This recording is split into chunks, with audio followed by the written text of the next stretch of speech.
বুধবার থেকে শুরু হলো টিবিএসসি পরিচালিত মাধ্যমিক এবং উচ্চ মাধ্যমিকের পরীক্ষার উত্তরপত্র মূল্যায়ন। এদিন উত্তরপত্র মূল্যায়ন কর্মসূচি পরিদর্শন শেষে সংবাদ মাধ্যমের মুখোমুখি হয়ে বিস্তারিত জানান ত্রিপুরা মধ্যশিক্ষা পর্ষদের সভাপতি ধনঞ্জয় গণ চৌধুরী।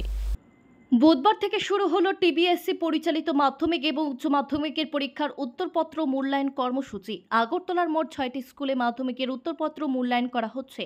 এই 6টি স্কুলগুলোর মধ্যে রয়েছে Kamini Kumar higher secondary school, Bodhjung higher secondary school, Bijoy Kumar higher secondary school এবং বাণী বিদ্যাপীঠ।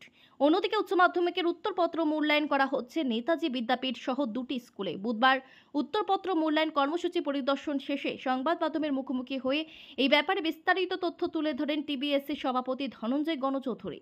তিনি বলেন, উত্তরপত্র মূল্যায়ন কর্মসূচি শান্ত পরিবেশের মধ্যেই চলছে। তবে পূর্ব আসনে ভোটদান কর্মসূচি বাকি থাকায় কিছু এক্সামিনার ভোট পর্ব সমাপ্ত হওয়ার পরই উত্তরপত্র মূল্যায়ন কর্মসূচিতে অংশগ্রহণ করবেন। আজকে মাধ্যমিকের উচ্চ মাধ্যমিকের খাতা দেখা শুরু হয়ে গেছে। আগরতলায় আমাদের মাধ্যমিকের খাতা দেখা হচ্ছে 6টা সেন্টার, 6টা স্কুলে।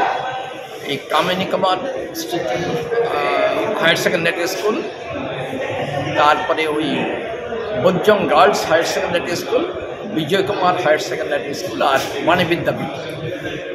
আর দ্বাদশের খাতা দেখা হচ্ছে, একটা হচ্ছে নেতাজি স্কুল আর একটা বটদল স্কুল। এই দুটো স্কুল আমাদের এক্ষুনি সবাই সম্মানিত যারা এক্সামিনার আছেন, তারপরে স্ক্রুটিনিয়ার আছেন, হেড এক্সামিনার, সবাই এখনও আসেননি, অনেকে এসে গেছেন। আর যারা ওই পূর্ব আসনে লোকসভা ইলেকশন হবে 26 তারিখে, ওইখানে যাদের আছে ওরা আসবেন একটু 2 দিন পরে, 28 তারিখ আসবেন। এক্ষুনি আমাদের কাজ শুরু হয়ে গেছে মোটামুটি।